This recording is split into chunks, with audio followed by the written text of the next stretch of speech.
Comienza el cuarto de atrás.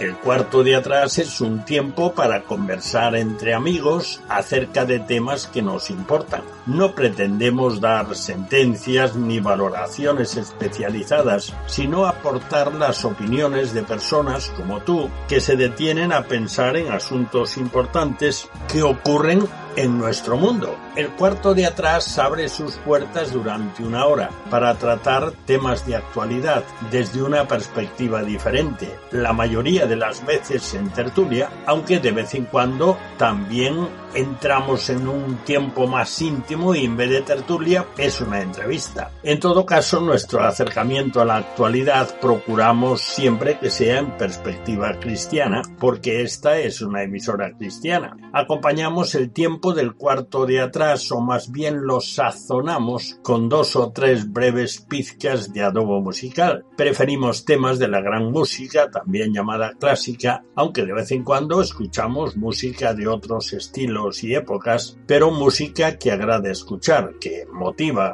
que estimula, ya lo verás. En nuestra tertulia no tratamos de política ni de deportes, porque ya se abordan extensamente en el resto de las tertulias e informativos de todo tipo. Tampoco lo hacemos sobre la vida social de los famosos, aunque citemos a alguna persona tratando de un tema o de una noticia.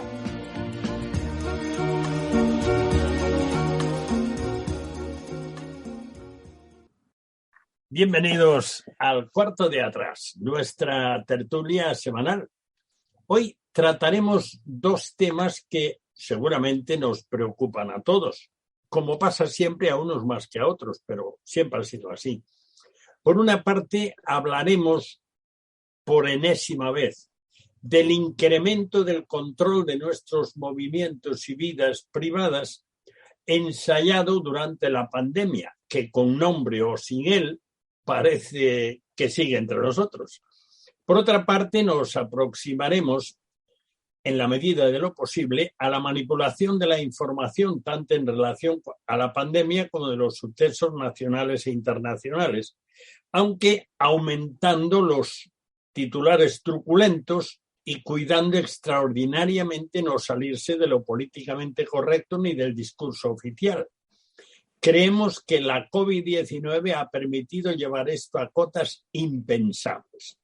Como siempre, 3 pizcas de adobo musical te ayudarán a digerir los temas anunciados. Los 3 temas serán interpretados por la Orquesta y Coro de Radio Televisión Española, dirigidos por Enrique García Asensio, en una grabación para clásicos populares, el recordadísimo, no sé si eso existe en el RAE, pero la verdad es que lo es, programa de radio dirigido por Fernando Argenta durante tantos años. Pero antes de escuchar la primera pizca de adobo musical, te presentamos a nuestros tertulianos. Los tenemos alrededor de la mesa y, por lo menos, aunque no es para comer, sino para hablar, pero bueno, aquí están y es bueno que lo sepas.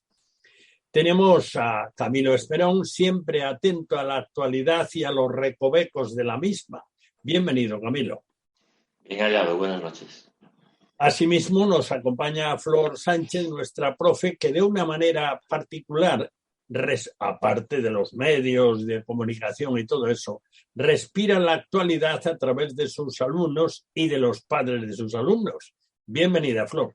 Hola, buenas noches. Y completa nuestra mesa Daniel Ofkan, quien como director del diario Protestante Digital está obligadamente al tanto de la actualidad y también del ejercicio, como es natural, de administrarla para sus lectores. Bienvenido, Dani. Hola, muy buenas noches. Pero antes de comenzar la tertulia y para desdramatizar un poquito más, te ofrecemos ya la primera pizca de adobo musical. Se trata de un conocidísimo tema de Gioachino Rossini, uno de los mejores compositores de ópera del siglo XIX, que admiraba mucho a Mozart y Haydn, siendo a su vez en su día admirado por Beethoven. Escucharemos el galop final de la obertura de la ópera Guillermo Tell, que fue su última ópera, cuando solo tenía 37 años. Se dedicó después a otras cosas, especialmente la gastronomía. Fue estrenada en París. Según la leyenda, que habrás oído muchas veces, Guillermo Tell era un habitante de Böblingen, en Suiza, famoso por su puntería con la ballesta, que en realidad, según esa leyenda, inició el movimiento de liberación de Suiza. Hacia 1276 provocó al gobernador negándose a inclinarse ante el símbolo de la autoridad del imperio, un sombrero colocado en lo alto de un poste en el centro de la plaza. El gobernador le castigó obligándole a disparar a una manzana colocada sobre la cabeza de su hijo menor. Si acertaba en el blanco, le concedía la libertad. Si fallaba, sería arrestado. Guillermo Tell disparó y no falló, pero ahí empezó todo. Escuchemos este galop final de la obertura de Guillermo Tell de Gioachino Rossini, interpretado por la Orquesta y Coro de Televisión Española, dirigidos por Enrique García Asensio. Escuchemos.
Bueno, pues vamos con nuestras materias. Evidentemente tenemos delante un menú que es, pienso yo, que conocido de todos y bastante maltratado también a lo largo de los últimos meses, quizá de los 2 últimos años. Pero yo suelto, en primer lugar, una pregunta que en parte ya hemos tratado de ella, pero siempre hay algo nuevo. Esta pregunta es la siguiente. ¿En qué aspecto la pandemia incrementó el uso de la tecnología para llevar a cabo un control férreo sobre toda la población. Y bueno, pues empezamos por Camilo, que le gustan estos temas más que la leche condensada. Ese producto lo tomé de chiquitín y no he vuelto a probarlo. Prefiero el Tournedor Rossini, ya que usted está con el señorito Giacomo ahí. No sé si recordaréis hace ya tiempo, estaba en el presente aquella noche, ¿no? Que decía yo que bien les viene esta pandemia, o sea, como diciendo, ya podrá ser accidente o lo que queráis, pero que bien les viene al nuevo orden mundial todo esto, ¿no? Y ahora tendría que deciros, después de 2 años largos, que bien les vino todo eso, ¿no? Porque todo eso aceleró las cosas, y mucho en el sentido del control, que es a lo que tú quieres ir, Daniel. No me quiero explayar mucho, después os doy toda la noche para vosotros, pero Más te vale. déjame solamente entrar en materia, en el sentido de que este tema viene de lejos, ¿no? En el año 2005 a mí me contaban que en la City de Londres un militar de muy alta graduación, viéndose en una reunión muy importante, más por accidente que porque él decía, yo no tenía que estar aquí en esta reunión en este momento, ¿no? Y decía como aquella gente hablaba de que había que traer una pandemia. Estoy hablando del año 2005, ¿eh? Había que traer una pandemia y había que traer una guerra mundial para que las cosas se arreglaran completamente como ellos querían, ¿no? Y ahora no, la conversación no me quiero explayar con ella, solamente que acaban riéndose y diciéndose los chinos van a coger un resfriado de miedo, ¿no? Y en el sentido de la Segunda Guerra Mundial, ellos lo querían planear en el sentido de que Israel tenía que comenzar una guerra atómica contra Irak, porque les estaban diciendo que ellos están fabricando una bomba para aniquilaros a vosotros. Pero por otro lado, si hay un país en el mundo que ha ido siempre o no ha hecho las cosas como el nuevo orden mundial quiere, es el Estado de Israel. Tampoco hay tiempo para hablar de eso, ¿no? Y tiene mucho sentido, ¿no? Y ya voy al tema más en concreto. Tiene mucho sentido porque la Primera Guerra Mundial trajo la Sociedad de Naciones. La Segunda Guerra Mundial trajo la ONU, y para ellos una Tercera Guerra Mundial traería impepinablemente un gobierno mundial, ¿no? La humanidad ya se cansaría de guerras y diría, pues ahora que nos dirija una élite o un gobierno y todos juntos. Y hasta encaja con la Biblia, porque cuando dice la palabra de Dios, cuando después digan paz y seguridad, es cuando vendrá el fin, ¿no? Yo veo las cosas por ahí, pero puedo estar muy equivocado. Lo que sí, esa reunión fue real, lo sé por fuentes que no puedo ahora aquí citar, y que esa guerra mundial a lo mejor está más pronto que tarde. Puede ser, yo estoy viendo que las cosas se aceleran mucho más de lo que pensaba. Esa élite, ese tipo de gente se toma las cosas con calma y tiene un objetivo y les da igual que una generación o dos pasen, pero quieren llegar hasta allí, a eso que ellos han puesto como meta, ¿no? Y igual estoy diciendo un poquito demasiado conspiranoico también. Creo que a Daniel ya se le están poniendo las canas de color verde. Pero bueno, lo que quiero decir es que las cosas están sucediendo mucho más deprisa de lo que yo pensaba y me da miedo. Ahí lo dejo ya, no quiero explayarme más. No, si no se trata de lo que digas, se trata de que el poquito tiempo sea poquito tiempo. Si no, aquí nos fusilas a todos. Aunque yo cobro muy poco por minuto, pero bueno. Flor, desde tu esquinita, tú en cuanto a esto, ¿cómo lo ves? ¿Realmente la pandemia facilitó el uso de la tecnología para controlarnos? ¿Tú cómo lo ves? Bueno, yo creo que lo que la pandemia con respecto al control pudo hacer es llegar a muchísima gente y a muchísimos hogares que no utilizaban tecnología y que digamos que se vieron obligadas a hacerlo, ¿no? En el tiempo del confinamiento, el uso de pues móviles, ordenadores, se incrementó el 1000 por 1000. Y yo creo que probablemente muchas personas que no utilizaban esos dispositivos en muchas partes del mundo, porque como esto fue a nivel mundial, seguramente afectó el uso de tecnología en muchísimas partes donde mucha gente no quería usarla. Es decir, la tecnología no todo el mundo le gusta, y hay muchas personas que durante mucho tiempo no han querido usarla, pero la pandemia yo creo que incrementó que muchísima gente al final como que no tuviera remedio para usarla, y a través de la tecnología es como se controla mucho a la gente. Todo el tema, por ejemplo, de los pasaportes COVID, que muchísima gente los tenía en el móvil, pues ha hecho que el móvil fuera como algo más imprescindible de lo que era antes. Entonces yo creo que por ahí sí que se puede ver que se ha incrementado probablemente. Dani, tú desde tu plataforma que estás en otro punto de observación, ¿cómo lo ves el tema? Sí, claro, la pandemia ha sido como un acelerador en muchos aspectos, ¿no? Las crisis siempre dicen que revelan o aceleran los cambios que se pueden estar produciendo de una manera más gradual o más lenta, y cuando llega una situación de crisis, pues a veces las cosas rompen de manera más rápida o cambian de manera más rápida.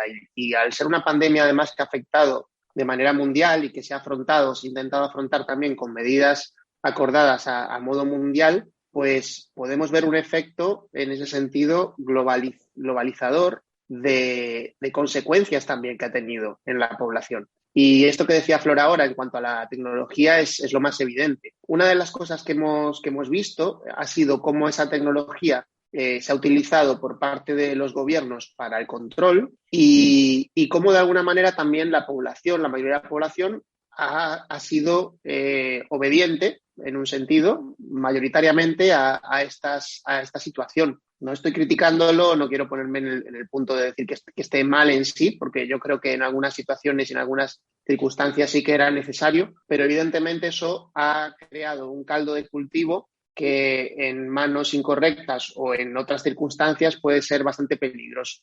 Entonces, la tecnología que tenemos actualmente ya permite un grado de control bastante grande, y lo que estamos viendo es que esa posibilidad que se ha desplegado ahora ante nuestros ojos con el tema del COVID y cómo los gobiernos lo han afrontado de manera global, pues probablemente cuando vengan crisis mundiales más adelante veremos estas respuestas también globales incrementándose en la velocidad en la que se implementen. Y por eso creo que es importante que como sociedades también seamos capaces de empezar a desarrollar leyes que de alguna manera nos protejan unos a otros, tanto del control que grandes empresas o grandes conglomerados empresariales puedan tener de nuestros datos, como el uso que los gobiernos puedan hacer de estos mismos datos. Es decir, necesitamos de alguna manera trazar legislaciones que de alguna manera pues impidan que estos datos que hoy en día pues parece que es imposible que no estemos volcando constantemente sobre nosotros, sobre nuestra localización, sobre nuestra situación de salud, sobre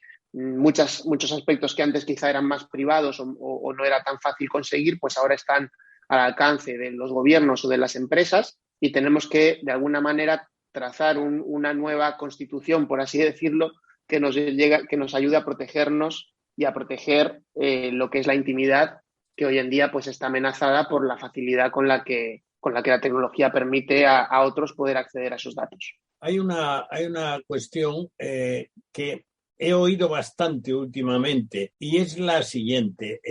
¿Somos controlados por el miedo o nos autocensuramos para no dar la nota, como ha sido, por ejemplo, ese caso tan divulgado en los medios de todo el mundo, ese caso de Nole, del tenista Djokovic, que exhibió su libertad de no vacunarse y está haciendo un daño importante a su carrera, aunque sigue el número 1, por cierto.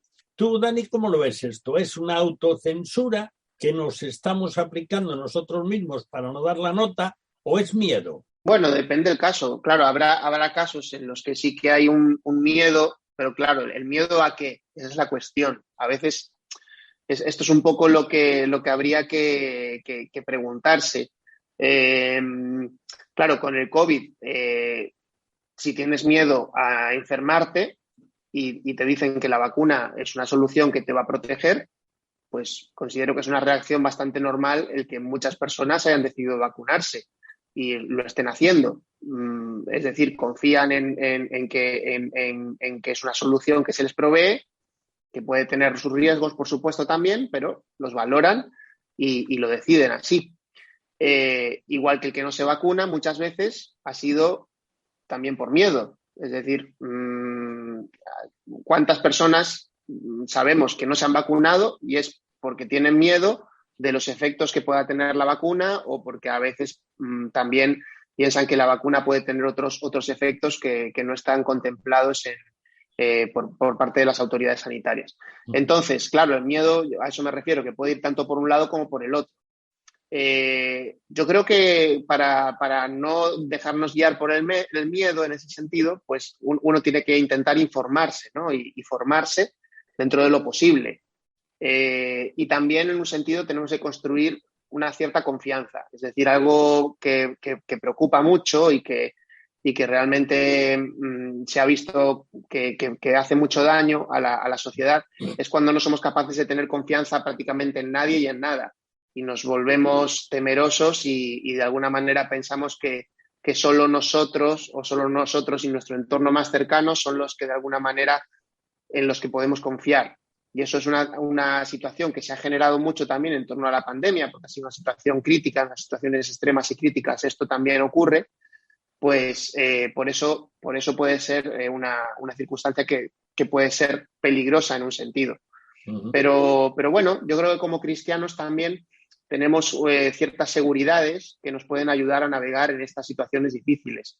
Y en ese sentido yo creo que los cristianos somos muy privilegiados porque primero tenemos la palabra de Dios a la que nos podemos aferrar de manera muy confiable. Segundo, tenemos el Espíritu Santo con nosotros, que es Dios mismo, ayudándonos en el día a día. Y tercero, también tenemos una comunidad que es la Iglesia, que es una comunidad de personas que si son verdaderos creyentes, pues también nos van a ayudar en las circunstancias y para poder afrontar dificultades o incluso cuando tengamos dudas o miedo. Entonces yo creo que estas son cosas que como creyentes tenemos que valorar mucho y poner muy en valor aún más en circunstancias críticas como las que hemos podido pasar o como las que podamos pasar en el futuro. Flor, una pregunta y al hilo justamente de lo que estábamos escuchando ahora, una pregunta que no es directamente de esto, pero tiene que ver. ¿Por qué crees tú que se procura eliminar del ámbito público la divulgación de la fe, especialmente de la fe cristiana? Y en estas circunstancias eso está igual que lo ha estado hasta ahora, pero ¿por qué crees tú que hay esta presión que es mundial? Eliminar del ámbito público la divulgación. No, tú puedes creer lo que quieras, pero te lo guardas. ¿Por qué está ocurriendo esto ahora más que nunca? Bueno, una explicación puede tener con algo de lo que estaba hablando Dani. El tema del miedo, el miedo es un arma que siempre ha usado los poderes para controlar a la población. Las personas que tienen fe, realmente, digamos que tienen ese miedo de alguna manera controlado, porque tienen una esperanza en un futuro y en realidad la persona que está aferrado a Dios va a ser una persona que no va a tener ese temor. No digo con esto que no haya personas que no lo tengan, ojo, no haya cristianos que pasen cosas y que no tengan miedo, ¿no? Pero tienen otra esperanza, tienen una persona a la que aferrarse, tienen algo que no tienen las personas que no creen en Dios. Entonces, no conviene a los estados que quieren tener un control que las personas tengan fe. ¿Por qué no conviene? Porque realmente les interesa que las personas sean miedosas. Porque es cuando se puede manipular mejor.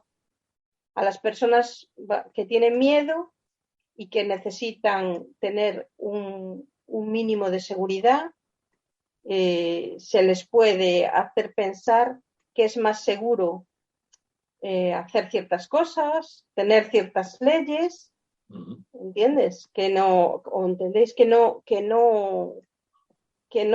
lo puedes conseguir con personas que tienen sus creencias firmemente asentadas? Uh-huh. Camilo, ¿tú cómo ves ese tema concretamente? ¿Cómo lo ves? Por cierto, déjanos ver algo más arriba de tu nariz, porque yo nada más que te veo las gafas. Y están muy bien, muy estéticas, pero bueno, ahora ya todo el mundo sabe que no estamos alrededor de una mesa, sino delante de una cámara. Bueno, ¿Tú por qué crees que esto se está dando de una manera realmente masiva por todo el mundo? Esto de querer apagar nuestra divulgación de la fe. Sobre todo eso. Sí, déjame felicitar antes a Dani y a Flor porque el tema del miedo es importantísimo, es lo que más influye en la humanidad, ¿no?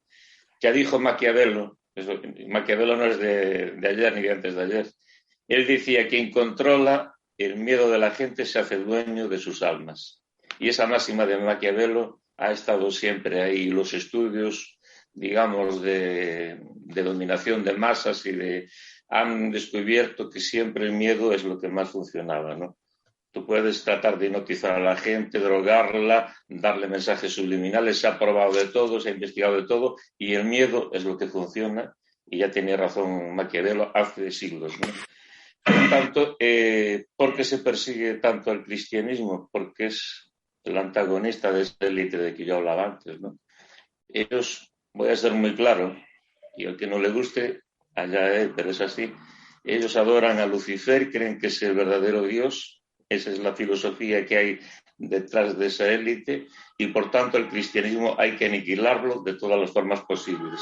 En muchos países se les persigue físicamente, países llamados socialistas como China, Corea del Norte, y en otros se les persigue por otras religiones, y aquí en Occidente pues se nos persigue, y es una persecución dura, pues a través de leyes como ideología de género, etcétera, ¿no? Pero siempre el ataque es al cristiano. Cuando uno profundiza, siempre el ataque va contra el cristianismo. Los demás se deja aparte. Un musulmán en Londres tiene más derechos hoy en día que un cristiano cuando Inglaterra ha sido, digamos, luz del mundo en su tiempo, ¿no? Se podría decir, ¿no? Eso es lo que hay, y contra eso, pues, que Dios nos ayude, y contra el miedo, que Dios nos dé valor, evidentemente, ¿no? Hay una frase que a mí me llama mucho la atención al final de la Biblia, en el libro de Apocalipsis, al final, cuando empieza el Señor a condenar a aquellos que no van a llegar a la Jerusalén celestial, y empieza por los cobardes. No empieza por los adúlteros, por gente de mal vivir, empieza por los cobardes, y eso me llama la atención, ¿no?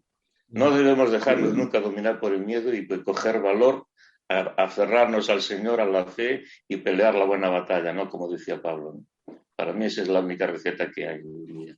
Es muy interesante y muy aleccionador que cuando empezó la persecución brava en Jerusalén, los que se reunían, los apóstoles y los más cercanos, no pidieron que parara la persecución, sino que pidieron valor para enfrentarla. Vamos a hacer un alto en el tiempo del cuarto de atrás para escuchar el primer movimiento de la Sinfonía de los Juguetes de un monje benedictino llamado Edmund Angerer, aunque se le ha atribuido a Haydn porque así se vendieron muchas más.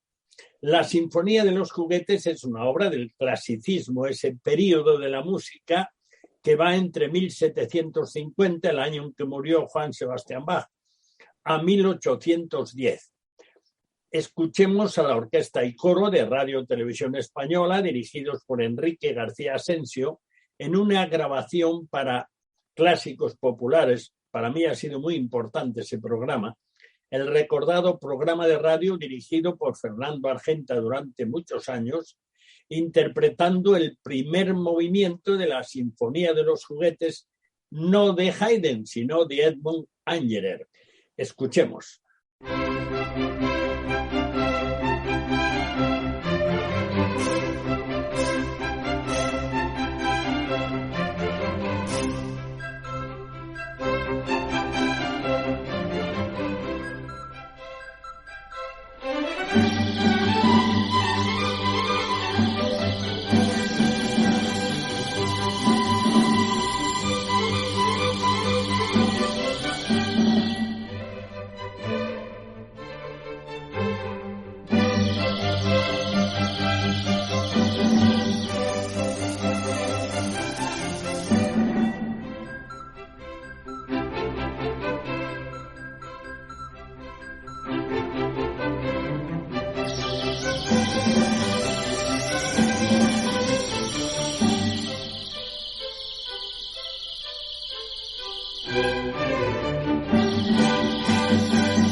hacemos una nueva ronda y en este caso, pues esto engancha bastante con algo de lo que dijo Camilo. Y es lo siguiente.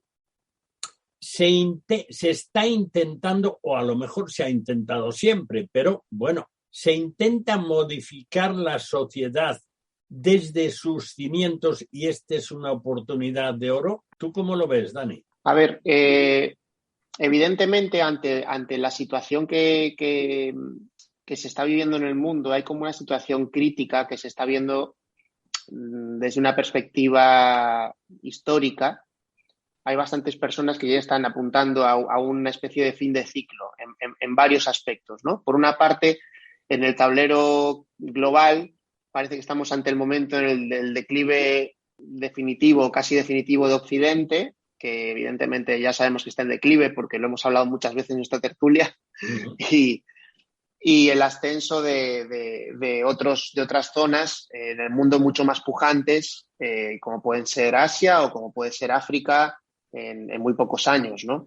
Entonces, esto evidentemente va a provocar un cambio. Esto implica un cambio. Entonces, por ese lado ya hay un panorama de cambio. Y por otro está el tema de la tecnología que hablábamos antes. Es decir, también estamos ante un cambio tecnológico porque estamos a punto de saltar a ese Internet de las cosas del que se está hablando, aunque ahora, bueno, pues con la situación de crisis y de todo eso, pues parece que se ha parado un poquito porque parece que no hay tantas ganas de invertir, pero en fin, es claro que las investigaciones siguen avanzando y por lo tanto vamos ahí a un cambio también. Entonces, ¿cómo va a afectar eso a la sociedad que tenemos actualmente, a lo que ha sido la democracia o la socialdemocracia en nuestros países? Pues evidentemente va a afectar. Entonces, hay ahí un caldo de cultivo que es propicio para que ciertas personas pues intenten de alguna manera sacar beneficio, como ha ocurrido a lo largo de la historia siempre que hay momentos de crisis. Y bueno, lo podemos ver a nivel económico, a nivel territorial, a nivel político, a nivel social, a nivel informativo, por supuesto, también. Y bueno, creo que por una parte pienso, vale, estamos ante una etapa nueva, sí. Por otra parte, tiendo a pensar, no es nuevo, es el ser humano, una vez más, intentando de alguna manera aprovechar, intentar de alguna manera gobernar sobre su destino y imponerse por encima de otros o de alguna manera intentar trazar su futuro. Y ahí creo que, bueno, pues tenemos que, como cristianos, mirar a Dios, aferrarnos a Él y de alguna manera pensar también en que Él tiene planes para este mundo. Y yo creo que eso también nos puede dar cierta tranquilidad de saber que nada de lo que ocurre se escapa de su control y de los designios que Él tiene para la humanidad. Uh-huh. Flor, ¿tú cómo ves ese tema? Desde tu perspectiva de estar continuamente en contacto con los que están viniendo. Bueno, yo creo que apuntando, además, creo que lo que Dani está comentando es así. Pienso que también hay una ingeniería social, que tanto estamos hablando muchísimas veces de ella, de cambio de totalmente de pensamiento, incluyendo ideologías que ya han empezado a cambiar el mundo hace unos años, pero que en los últimos años también han conseguido que ese cambio sea más fuerte y que se vaya manifestando de forma más rápida. Me hago eco otra vez de aquella ilustración de la rana, porque ha sido para mí muy claro este tema, ¿no? Si tú una rana la pones en agua hirviendo, sale corriendo, pero si la pones en agua fría y vas calentando poco a poco, al final obtienes el resultado que quieres, porque cueces la rana sin que se entere. Y yo creo que llevamos ya bastantes años con influencias sociales muy fuertes con respecto a ideologías que son contrarias totalmente a las enseñanzas de Dios y que están ahora mismo pues muy en boga, por no decir que ya están pues en todos los ámbitos además metidas, ¿no? Camilo, ¿qué reacción ves tú que esté dándose en el mundo cristiano en general? ¿Qué reacción está habiendo ante esta situación que efectivamente parece como que estamos pasando la hoja y empieza otro volumen?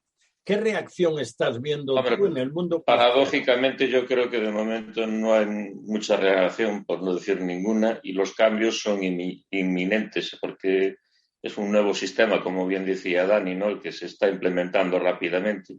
La semana pasada hablábamos de 2 patentes que Microsoft patentó en el año 2020 y las quieren implementar rápidamente, sobre todo a través del ONU, ¿no? O sea, está estudiado y muy avanzado un trabajo para establecer en el mundo una renta universal. Evidentemente, tal como se está poniendo la economía en el mundo, que está condenada al fracaso, yo creo que por intereses, esa renta universal pues puede ser, digamos, una panacea donde la humanidad corra diciendo, bueno, puedes hacer con nosotros lo que quieras, pero danos esa rentita para que tengamos que comer y que comprar, ¿no? ¿Cómo está estudiado eso? Pues ya se patentó una entidad bancaria, sacó una tarjeta, y eso también tiende a ser universal. Tú puedes comprar y vender a través de una tarjeta, siempre que la tarjeta te lo ordene y te diga, cuando aquella huella de carbono la terminaste en la tarjeta dice, bueno, aunque tengas dinero, no te dejo comprar. Eso va a ser un control absoluto del ciudadano en todos los niveles. Y el siguiente paso, por los inventos que hablábamos de estas 2 patentes y otras que están ahí funcionando, no sé cuál sistema se va a imponer, pero es que nosotros llevemos el dinero en la piel, de alguna manera, a través de una pegatina, de un microchip, no sé cuál acabará imponiéndose, pero llevaremos el teléfono, llevaremos el dinero con nosotros, todo ahí. El control entonces va a ser absoluto y hasta te va a decir cuando tienes que comprar y cuando tienes que vender algo, ¿no? Estamos ahí, solamente hay por ahí algún tema de alguien que se levanta y dice, bueno, eso es la marca de la bestia y se ponen así a hacer encajes apocalípticos, pero el cristianismo no está reaccionando ante esto muy mal. O sea, no veo reacción como tiene que ser, ¿no? Ante todo esto, levantarse y decir, no, hay unos derechos constitucionales y no vamos a permitir que sean conculcados en aquellas democracias modernas donde nosotros vivimos, etcétera, ¿no? O sea, pelear por nuestros derechos y por nuestras libertades, eso creo que no nos lo estamos planteando y también debiera ser algo que el cristiano se planteara, ¿no? Otra de las cuestiones que tiene directamente que ver con la información, naturalmente, es algo que hay mucha gente que piensa que es así. Entonces, bueno, el hecho de tener un informador en la mesa hoy, pues nos obliga a tirar un poco más de él. ¿Enriquecen la información, como mucha gente piensa, las redes sociales? ¿La enriquecen? ¿La confunden? ¿O qué servicio prestan a la información las redes sociales, Dani? Bueno, las redes sociales, en un sentido, ayudan porque son fuentes a veces primarias que antes quizá no estaban al acceso de todo el mundo y ahora mismo sí. Es decir, lo más sencillo hoy en día es que alguien con su teléfono móvil pues esté grabando un directo, por ejemplo, o envíe un mensaje y ese mensaje pues se pueda difundir de manera general e incluso de manera global. Esa inmediatez que te dan las redes sociales y esa capacidad de estar en una plataforma en la que hay millones de personas conectadas también dentro de un ecosistema, pues ayudan a que haya una difusión informativa masiva. Por esa parte ayudan. Ahora, eso evidentemente también genera muchos peligros y muchas distorsiones. Y ya, bueno, pues hemos hablado en otras ocasiones también del fenómeno de las noticias falsas y de cómo muchas veces las redes sociales se están utilizando también para manipular información o para difundir información errónea. Hoy en día, además, tecnológicamente, pues cada vez es más factible el poder hacer productos que parezcan algo que no lo son. Entonces, el engaño que siempre ha estado ahí, pues las redes sociales son un nuevo sistema donde se pueden dar. Como antes estaban en la prensa o como estaban en cualquier conversación, pues ahora también las tenemos en las redes sociales, que se han convertido de por sí en una especie de nuevo espacio donde circula todo tipo de información. Las redes sociales están trabajando, han intentado trabajar en los últimos años en ponerle un poco coto a esto, cómo hacerlo. Se han instalado algunos sistemas de verificación, se ha contratado a personas para que también revisen o hagan algún tipo de control de la difusión de las informaciones, con mayor o menor éxito. Ha habido experimentos que han funcionado bien y otros experimentos que han funcionado muy mal. Ha habido momentos también en los que se ha practicado una censura bastante evidente hacia medios o hacia personas que pudieran resultar incómodas o que, bueno, también pudieran estar difundiendo en algún momento pues información errónea o interesada, pero bueno, es como una nueva pieza del juego que hay que tener muy en cuenta, tanto para bien como para mal. Uno puede, como cuando uno iba antes al kiosco y sabía que había algunas revistas o periódicos que eran más sensacionalistas que otros, pues en las redes sociales nos vamos a encontrar un poco lo mismo. A veces es más difícil identificar, pero bueno, tenemos que ir acostumbrándonos a que esto es el ecosistema informativo de este siglo y que eso va a ser difícil que se marche. Probablemente pues va a ser algo con lo que vamos a tener que aprender y estamos aprendiendo ya a convivir. Una pregunta específica, porque tú estás mucho más impuesto en ese tema. ¿Es fácil identificar que estás conversando con un robot? ¿Es fácil crear ese robot? Bueno, claro, depende del nivel de la conversación. Yo creo que todavía hoy en día es fácil. A mí, por lo menos, las veces que me ha tocado chatear o conversar por teléfono con algún ordenador o incluso con algún sistema que tiene frases de personas grabadas, por ejemplo, por teléfono, que a veces nos llaman, ¿no? Como comerciales, que te das cuenta que es una grabación que va saltando dependiendo de la respuesta que le des. No es difícil de configurar cuando es algo muy básico.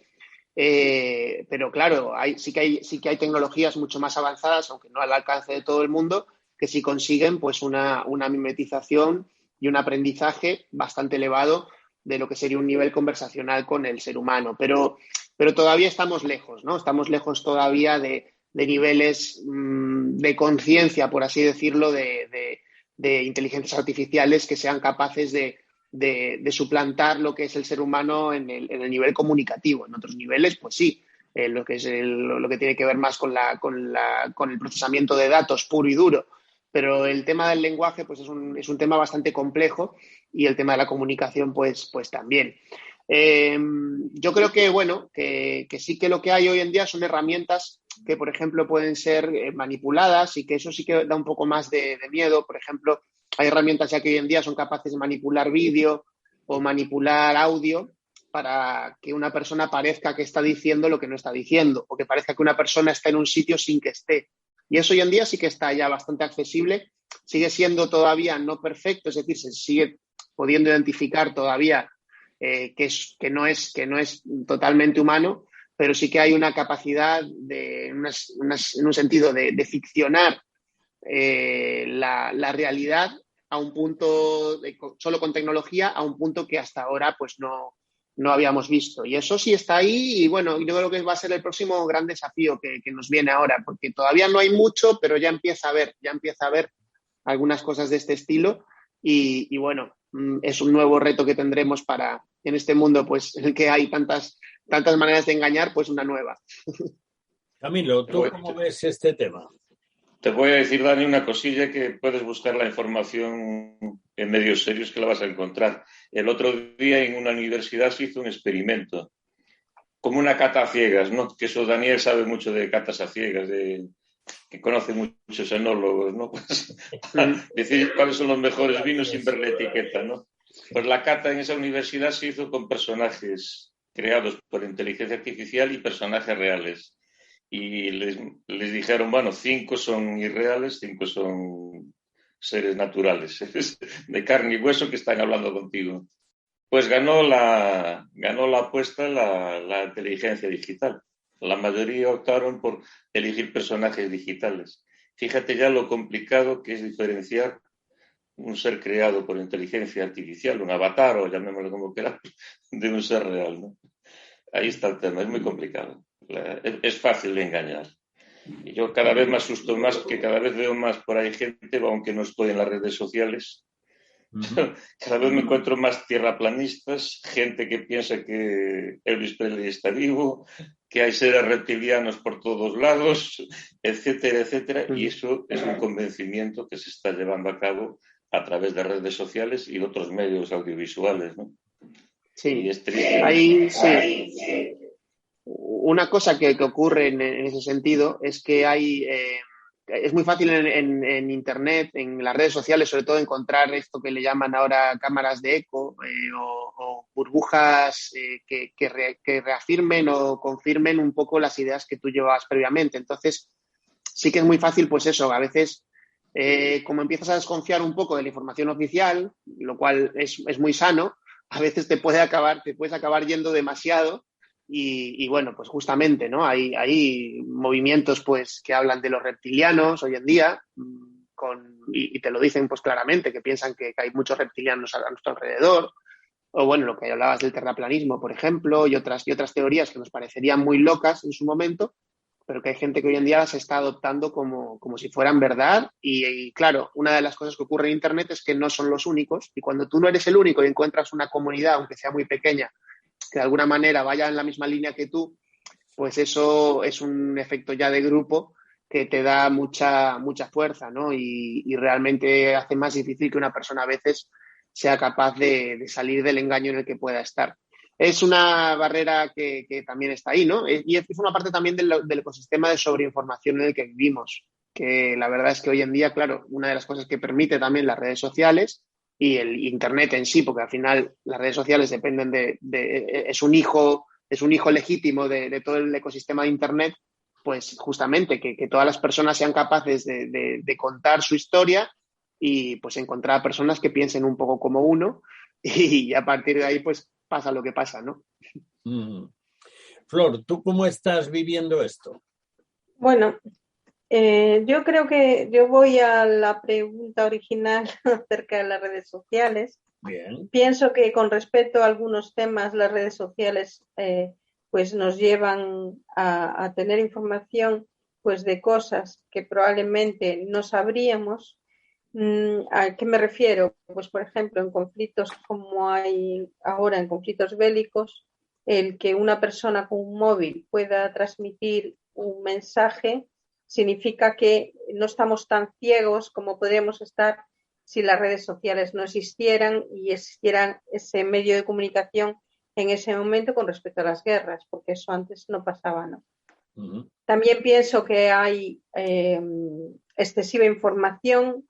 Por supuesto, ya hemos hablado muchas veces que no solo excesiva información, sino que información que no está contrastada, que ese es uno de los grandes problemas que yo creo que tiene Internet.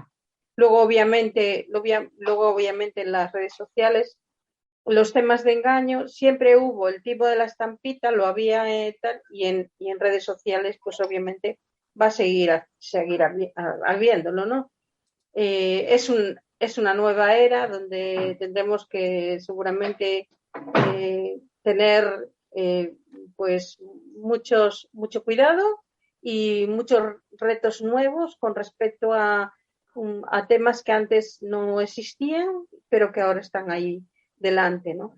Y después, con respecto a temas científicos, a ver, las redes sociales también pueden ser positivas si con quien te relacionas pues están dentro de ese mundo y puedes tener información fiable. Que al fin y al cabo, lo que creo yo que es el problema en cuanto a la información es saber si es fiable o no. Uh-huh, uh-huh. Eso es más complejo y más complicado saberlo. Y si encima nos ponemos ahora a ver estos temas de que, pues como este experimento de que nos hablaba Camilo, de que si estamos hablando con alguien, tenemos problemas para identificar si es una máquina o si es una persona, pues ya el tema está más complejo, es más complejo y más difícil de una pregunta que ya puede servir de cierre, pero para todos. Tanto en la prensa digital sobre todo, pero en la prensa en general, como en los libros, y empiezo por Dani para después darle libertad por si tiene que atender, no sé, al señor Adrián o alguien así, pues es más necesario, que lo ha sido nunca, poner titulares llamativos que impresionen tanto en los libros como en los artículos o noticias en los periódicos. ¿Es más necesario que nunca esto? Bueno, necesario no, desde luego no es la palabra necesario. A veces hay un exceso, ¿no? de grandilocuencia o de cada vez pues parece que hay un cierto periodismo que ha ido tomando fuerza en Internet, que usa muchos adjetivos y que de alguna manera busca también las emociones más que el análisis. Y bueno, es difícil porque en un sentido también por medio de las redes sociales esto digamos que se alienta mucho, ¿no? Y es lo que parece que más triunfa. Entonces, la tentación de caer en este tipo de análisis a veces más viscerales o que tienden más hacia las emociones, pues puede llevar a un medio a optar por esta táctica para intentar tener más rentabilidad. A la larga no suele funcionar demasiado bien. Hay algunos ejemplos que, por ejemplo, tuvimos hace algunos años, hubo unas páginas de Internet que se dedicaban prácticamente a hacer información todo con vídeos cortos y apelando mucho a las emociones y decían que era el futuro del periodismo y bueno, la verdad que la mayoría de ellas desaparecieron. Una de ellas pues era Playground, que fue muy, muy famosa y bueno, pues el modelo acabó hundiéndose porque la gente vio que no había profundidad ahí tampoco, ¿no? Entonces no fueron capaces de aplicar un modelo que de verdad diera un algo más. Es decir, tú puedes hacer alguna vez algún titular llamativo o intentar apelar a las emociones, porque hay momentos en los que puede ser adecuado, pero no puedes basar toda la información en eso, o al menos no si quieres de alguna manera ser un medio respetable. Si te quieres dedicar a otra cosa, al mundo del espectáculo informativo, que también existe, pues entonces sí. Pero bueno, yo creo que al final son proyectos que muchos de ellos surgen y lo hemos visto en los últimos años. Como ya llevamos varios años de redes sociales también, pues proyectos que van muy enfocados a ese tipo de titulares o de tácticas y que brillan mucho, muy, muy rápido y se apagan y al final acaban hundiéndose. Creo que no ese es el futuro de la información, desde luego. El buen camino. Camilo, ¿puedes poner un algo más? Que nos queda un minuto. Un minuto bueno, exacto. Decirle a Dani que siga así peleando por la verdad como lo hace y que Dios le va a bendecir mucho, y estoy seguro. Y yo solo diría que los cristianos nos vienen tiempos difíciles y agarrémonos más que nunca a la palabra de Dios y a la oración y sigamos ahí peleando la batalla, que no nos queda otra. Así de fácil y así de complicado es. Bueno, pues, por cierto, yo he estado observando a lo largo de la tertulia, que cuando alguien dialoga o entra, cuando tú estás todavía con sonido, Camilo, se produce ese famoso ruido. Te pasó con Dani y te pasó conmigo. Yo creo que tienes que revisar algo tu sistema. Bueno, son los duendes de la informática, señor director. Puede ser. Bueno, nos quedamos aquí porque es que ya no hay más para dónde ir. Aún tenemos que escuchar la tercera pizca de Adobo Musical. Así que muchas gracias a Flor, muchas gracias a Camilo, muchas gracias a Dani, que nos ha iluminado mucho en la tertulia de hoy. Y gracias a Dios por tenernos aquí. Antes de terminar, te ofrecemos la tercera pizca de Adobo Musical. Se trata de la marcha triunfal de la ópera Aida. La marcha triunfal de la ópera Aida es una de las más conocidas melodías creadas por el gran compositor italiano Giuseppe Verdi, coetáneo de Wagner, y como él eminentemente dramático. Verdi fue el gran dominador de la escena lírica europea durante la segunda mitad del siglo XIX. Nació en una familia muy modesta, tuvo la fortuna de que un industrial, alguien que era un comerciante fuerte en Busseto, lo tomó bajo su protección por su talento musical y gracias a su ayuda pudo estudiar y después al final se casó con la hija de su protector. Y bueno, llegó a conseguir muy pronto un contrato en el famoso Teatro La Scala de Milán.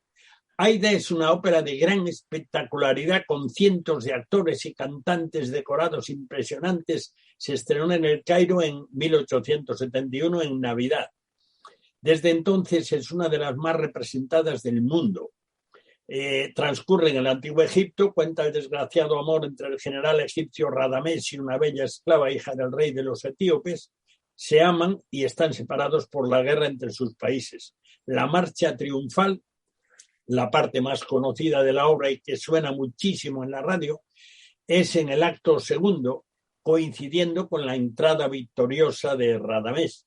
Para representarla, las trompetas interpretan el tema y suenan desde el escenario, no como es habitual en la ópera, desde el foso. Bueno, escuchemos este tema interpretado por la Orquesta y Coro de Radio Televisión Española, dirigidos por Enrique García Asensio. Vamos a escucharlo y así terminamos el cuarto de atrás.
Bueno, como una hora no da más que para 60 minutos, terminamos. Damos gracias a Dios por permitirnos salir al aire una vez más. El cuarto de atrás cierra de nuevo sus puertas hasta la próxima semana, si Dios quiere.